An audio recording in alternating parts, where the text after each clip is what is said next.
El accidente cerebrovascular es una de las principales causas de muerte y la principal causa de discapacidad en adultos estadounidenses. Vamos a explicar cómo se pueden reconocer rápidamente los síntomas del accidente cerebrovascular isquémico y a definir cómo responder rápidamente con cuidados y tratamientos adecuados. Primero, repasemos la fisiopatología. El ACV se produce tras la interrupción del flujo sanguíneo al cerebro, ya sea por un coágulo, ACV isquémico, o por la rotura de vasos sanguíneos, ACV hemorrágico. El 87% de los ACV de Estados Unidos son isquémicos. Este ACV se produce cuando se forman placas debido a la arteriosclerosis en las paredes arteriales, con el estrechamiento de las arterias del cerebro y las que llegan a este. Al igual que en las arterias coronarias, la alteración de la pared del vaso puede provocar un coágulo que estreche aún más la arteria o incluso la obstruya. Se pueden desprender partes del coágulo y desplazarse por las arterias para asentarse en un vaso más pequeño y provocar ahí un ACV. Esta interrupción del flujo sanguíneo detiene la actividad en el tejido cerebral afectado, lo que provoca el inicio súbito de los síntomas. Se puede reducir la lesión cerebral y el número de víctimas mortales si los familiares y profesionales de la salud usan el algoritmo de ACV y siguen la cadena de supervivencia y las 8D para la atención del ACV. Si se produce un ACV, la cadena de supervivencia sugiere reconocimiento y reacción rápidos ante los signos de alarma del ACV, despacho rápido del SEM, transporte rápido del sistema de SEM, aviso previo a la llegada al hospital y diagnóstico y tratamiento rápidos en el hospital. Las 8D de la atención del ACV están relacionadas con la cadena de supervivencia. Como se observa en nuestro caso de estudio, es esencial que la familia y los profesionales de la salud sigan estos pasos y colaboren para reconocer y tratar rápidamente el ACV isquémico. Como ve, el tiempo es cerebro. Puesto que muchos ACV ocurren en casa, es esencial que los familiares reconozcan los signos de ACV y pidan ayuda rápidamente. Fue todo muy rápido. Ella estaba bien y de repente se desplomó. Eli, cariño, ¿qué pasa? Contesta. Tranquila. Llamaré al número de emergencias. Algo está mal. Tenía la boca paralizada. No podía hablar. No tenía fuerzas en la parte derecha del cuerpo. Enseguida llamé al número de emergencias. Como ven, el primer paso de la cadena de supervivencia del ACV es activar el sistema de respuesta a emergencias. También es la primera de las 8D de la atención del ACV, detección de los síntomas. Rescate 21, responda. Calle Sol 120, posible ACV. Rescate 21, cambio. Se trata de una mujer de 45 años con debilidad notable en el lado derecho y parálisis facial. El segundo eslabón de la cadena de supervivencia del ACV es el despacho rápido del SEM. También es la segunda de las 8D de la atención del ACV. Los ACV reciben un despacho de alta prioridad y tratamos de llegar lo antes posible, por la posibilidad de que sea un problema que amenaza la vida, y trasladarlo a un hospital con unidad ACV que pueda administrar un tratamiento fibrinolítico e intentar revertir el daño. Ya están aquí.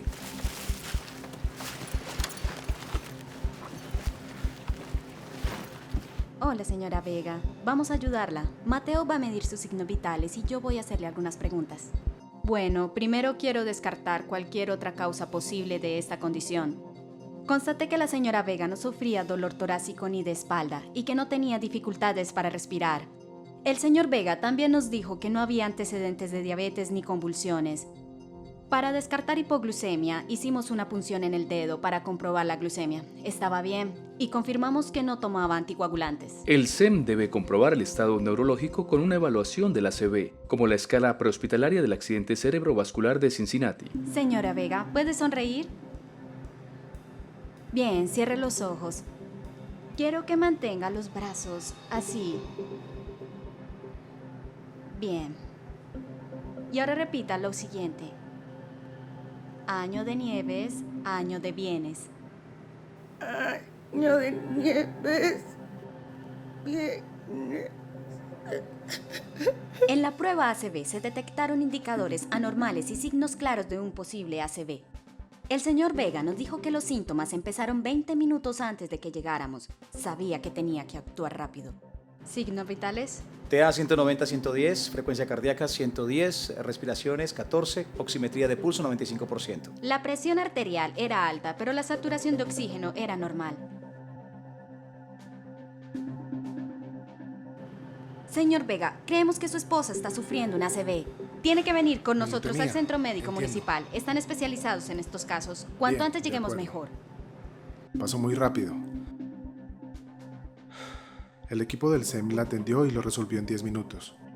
Me dejaron acompañarla para mantenerla tranquila y responder cualquier pregunta.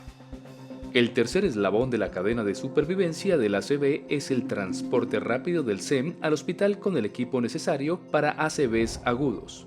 También es la tercera D de la atención del ACV. Derivación rápida del paciente mediante el transporte del SEM. Rescate 21, ¿le recibo? Vamos con una paciente con un posible ACV de 45 años, con debilidad y parálisis facial en el lado derecho y dificultad para hablar. De camino a la unidad de ACV, informé por radio para que la unidad de triage, el equipo de ACV y el equipo de urgencia se prepararan. La presión arterial de la paciente es 190-110, la frecuencia cardíaca es 110 y la frecuencia respiratoria es 14 sin dificultad para respirar.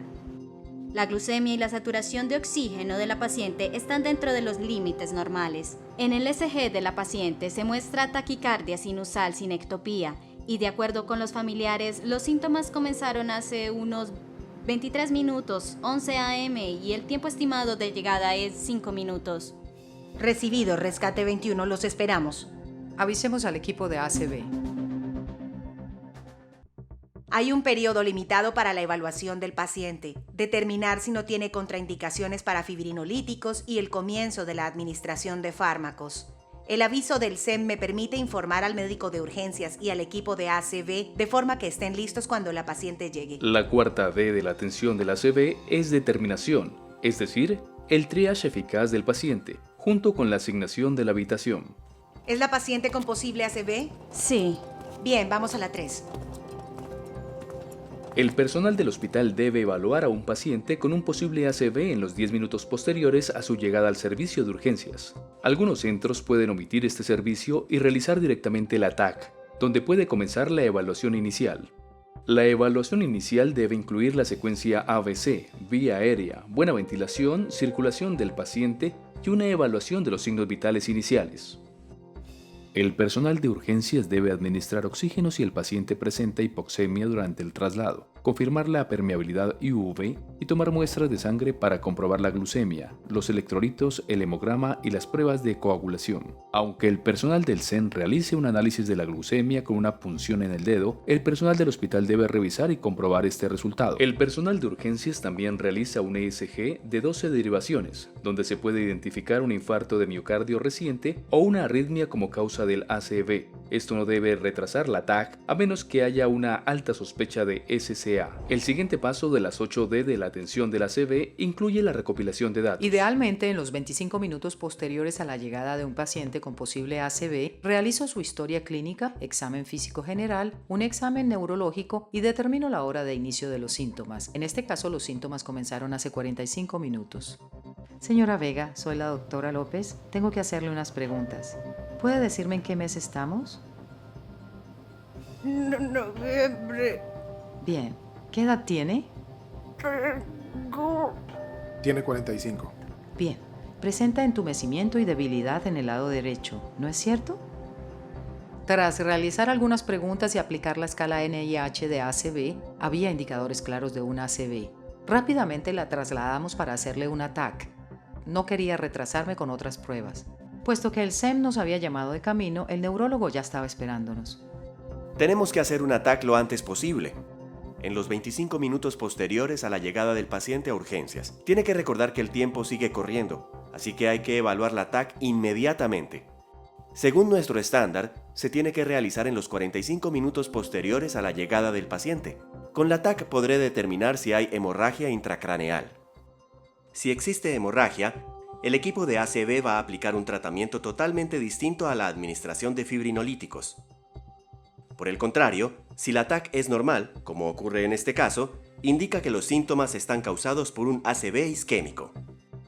Mi siguiente paso es determinar si los fibrinolíticos son adecuados para la señora Vega o si tenemos que aplicar otros tratamientos. Esto nos lleva al último eslabón de la cadena de supervivencia del ACV, diagnóstico y tratamiento rápido en un hospital adecuado para pacientes con ACV agudo. Se trata también de la sexta D de la atención del ACV, Decisión sobre el tratamiento. Comienza con la lista de comprobación para uso de fibrinolíticos para determinar si el paciente es candidato para fibrinolíticos. En la TAC no se observa hemorragia cerebral, por lo que se le puede administrar un fármaco que permitirá deshacer el coágulo del cerebro. Pero tengo que hacer algunas comprobaciones antes, si no le importa. En un ACV isquémico, las TAC suelen ser normales en las horas posteriores al inicio de los síntomas. En este caso, la TAC era normal y no había signos de hemorragia. Por suerte, seguíamos dentro del intervalo para el tratamiento fibrinolítico, que es de 3 horas. Pero antes de recomendar este tratamiento, efectué otro examen neurológico e hice preguntas que son parte de la lista de comprobación para uso de fibrinolíticos. Señora Vega, ¿puede levantar el brazo derecho? ¿La debilidad ha mejorado? Bien. ¿Y la pierna derecha? ¿Puede moverla? Bien, está bien.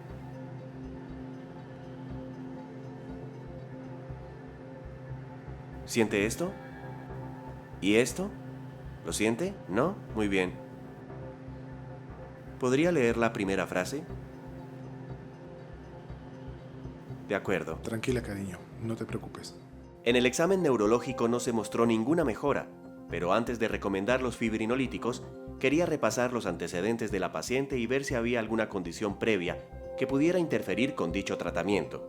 Esto incluye hemorragia cerebral, ACV previo, vasos sanguíneos anómalos en el cerebro, hemorragia reciente, antecedentes de problemas de coagulación, cirugía o accidente reciente, antecedentes de diabetes o ataque cardíaco o algunas prescripciones de medicación.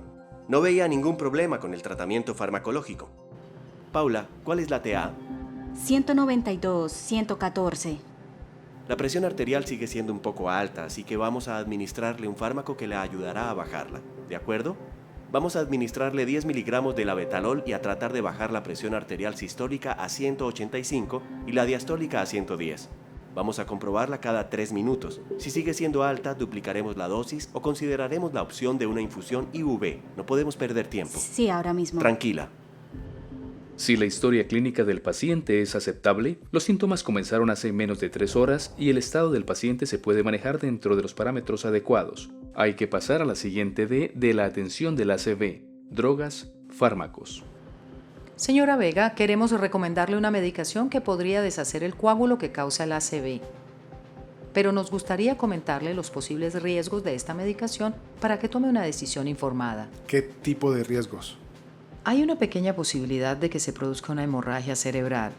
Si esto ocurre, la situación de la señora Vega podría empeorar e incluso podría ser mortal. El riesgo es muy bajo, realmente solo un 5%. Es cierto, pero aún así tienen que pensarlo. La ventaja de estos fármacos es que pueden deshacer el coágulo sanguíneo del cerebro, restableciendo o mejorando así el flujo sanguíneo a las zonas afectadas, y eso es bueno. Diversos estudios muestran que los fármacos mejoran las posibilidades de recuperación en un 30% si se administran en las 3 horas siguientes al inicio de los síntomas. Este intervalo se puede ampliar en algunos pacientes hasta 4 horas y media, pero la señora Vega está dentro del intervalo de 3 horas, lo que es aún mejor. Me parece bien. Creo que vale la pena, ¿no? Bien, Paula.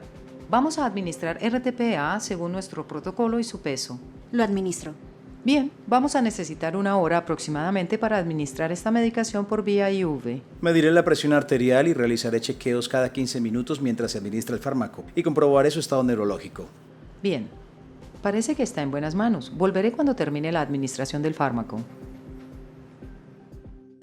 Los pacientes que no cumplen con los criterios para fibrinolíticos IV pueden ser candidatos para otras formas de tratamiento agudo, mientras que el RTPA-IV sigue siendo el tratamiento de primera línea para el ACV agudo. Ahora la AHA recomienda tratamiento endovascular con RTPA intraarterial, ruptura o recuperación mecánica del coágulo o una combinación de estos procedimientos para ciertos pacientes. Como con los fibrinolíticos, los pacientes deben cumplir los criterios de inclusión. De igual modo, se asocia una mejor evolución clínica a tiempos reducidos de perfusión, pero estos nuevos tratamientos ofrecen también la ampliación del periodo de tratamiento hasta 6 horas desde el comienzo de los síntomas. Para los pacientes que consideran que el riesgo del tratamiento fibrinolítico no es aceptable, los especialistas pueden utilizar aspirina y continuar con el manejo del ACV.